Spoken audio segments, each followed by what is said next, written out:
Omar, first of all, congratulations. Thanks, Missy. Take me through, what was the interview process like, and then finding out that you are the general manager of the Pittsburgh Steelers? I've been through this process a few times in other places, so I kind of knew what to expect. I'm always grateful just to be involved in the conversation. That's the important part of this. And Art called me in and said he wanted to meet in his office, and he offered me a job. I said yes, absolutely, of course, and I'm so excited, and it's a dream come true for me. I'm sure it's surreal, but now you kind of have to jump in as the GM and start the process. So what is the things you want to accomplish before you get to training camp and building a staff and all the things that come with the new title and job?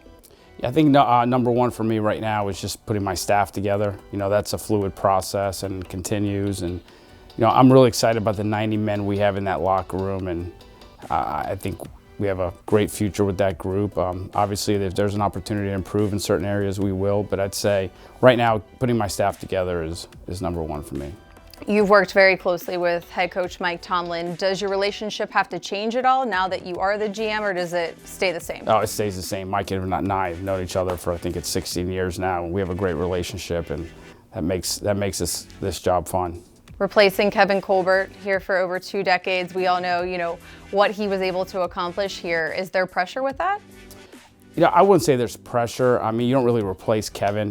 Kevin and I have been together for over 20 years. I've learned so much from him.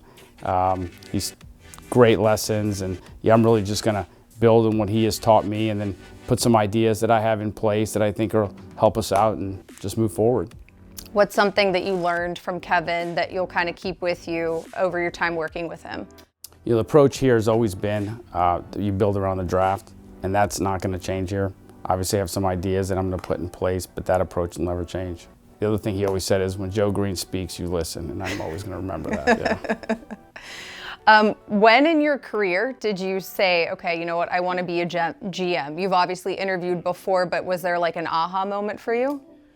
I've always dreamt about being in the National Football League. I think the moment was probably when I used to run around the football field, or I played football, and I realized I wasn't as good as all the other guys on the field, so I should probably transition to being a front office person and not a football player. Is there someone that you would say is a mentor and somebody that's really helped you, going back to when you started with the Saints to now?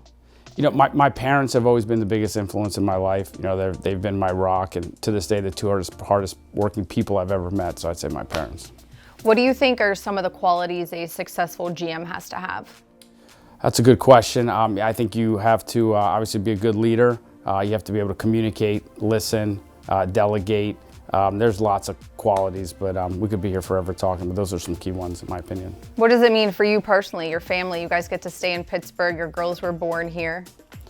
It's a dream come true. I've been here over 20 years. I love this community. My wife's from Western Pennsylvania. My kids were born here.